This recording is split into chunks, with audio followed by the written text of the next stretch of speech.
Welcome to my thoughts on Star Wars Maul, Shadow Lord, Season 1, Episode 4, Chapter 4, Pride and Vengeance. The episode is rated for ages 12 and up, I believe. Certainly this video will be. There will be spoilers for the show so far, and honestly, there's some chance I'm going to spoil pretty much everything Star Wars leading up to it as well.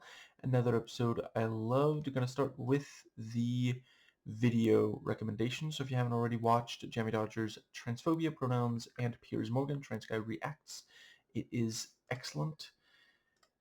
Jamie is one of the fairly few YouTubers that make me at all be able to tolerate watching clips of Jubilee. Now, I really appreciate the way that this escalates, perhaps particularly the ending. And yeah, it is made abundantly clear that the cops are simply no match for Maul.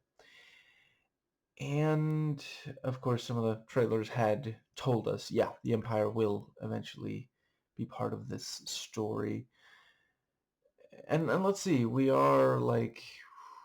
well, let's see, there's 10 episodes total, so we're 2/5 through. Yeah, good time to start getting, bigger like that. And let's see, yeah, so I like that Devin does go back to Doki, and they contact Lawson, but it is not enough. So again, still, certainly in this episode, Devin is trying to be a Jedi. And the part with, so Vario thinks he can double cross Maul, and Maul was actually planning on it. That's possibly at least part of why he's treated Vario so badly, keeping him locked up when, dude's used to being treated significantly better as a crime lord. And yeah, he uses the stun setting, which I forget. I think it might have been the abridged script pointed out of Last Jedi. It's like, oh yeah, every so often they remember that's even a thing. I don't know. Overall, I think they use it when it makes sense to. Anyway, I think that does... Yeah, and I will admit, I was not sure how the attack on the Pike Syndicate was going to go. But very clever that it's one of the others, one of the ones that looks like Maul, but, accepts no substitutions. And yeah, the thing about, like, okay, now the second in command is in charge, and he understands what happens if he crosses Maul. And yeah, I think that does pretty much bring us to... Yeah, so, Devin and Doki go to their home. At least I think it's their home. Let's see, they go to the sewers. I guess it's possible that they're hoping for medical attention from the Teenage Mutant Ninja Turtles.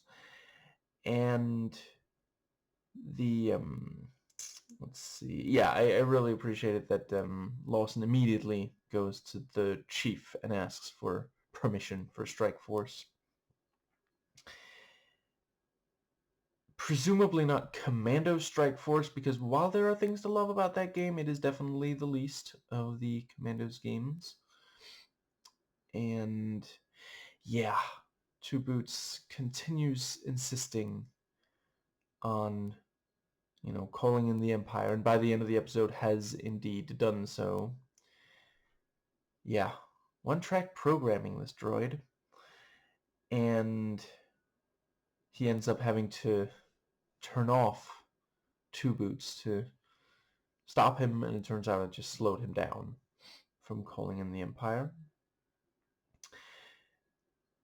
And yeah, just I don't know that I've really given enough credit to the show for how varied the action is yet, because, like, I mean, a lot of the people in the various action scenes are the same. A lot of Maul using his saber, the people working for him using guns and such. The Mandalorian doing Mandalorian-y things and such, but they managed to keep, thinking of new setups. And yeah, I am never going to turn down Darth Maul with his, dual-bladed saber going up against two opponents. And there were definitely some callbacks, to the, do I even have to say it out loud? I guess I will just in case. Obi-Wan and Qui-Gon. I mean, it's a duel if it's two people. I guess it's a trio when it's three. Anyway, I think yeah, I appreciated that Maul does start by saying, you're clearly outmatched, go. And let's see, yeah, it continues to find Spy Bot delightful and very clever to, blowing a bunch of smoke. Theatricality and deception, powerful tools against the uninitiated. And let's see. Yeah, I think that does just about bring us to the very ending of the episode. And I loved the way they film, yeah, let's see. First we have the thing, Two Boot says, I hope, I forgive you. I hope you can forgive me. And then we have all the pagers, communicators going off and letting people know, yeah, that's, yeah. And we see the planet, and it is, covered in the frame, not literally, obviously, by the Star Destroyer. The people of the planet are overshadowed by the might of the Empire. And yeah. And I think this is one of the pieces of Star Wars media that's really not going to pull any punches, when it comes to criticizing the fascist ideology of the Galactic Empire. Which, if you haven't heard or forgotten, George Lucas explicitly said was the American Empire. Perhaps especially during the Vietnam War. I guess that pretty much covers, no, yeah, I think that might be everything. I'm just going to mentally fast forward through the entire episode just to be absolutely certain that I have not forgotten anything.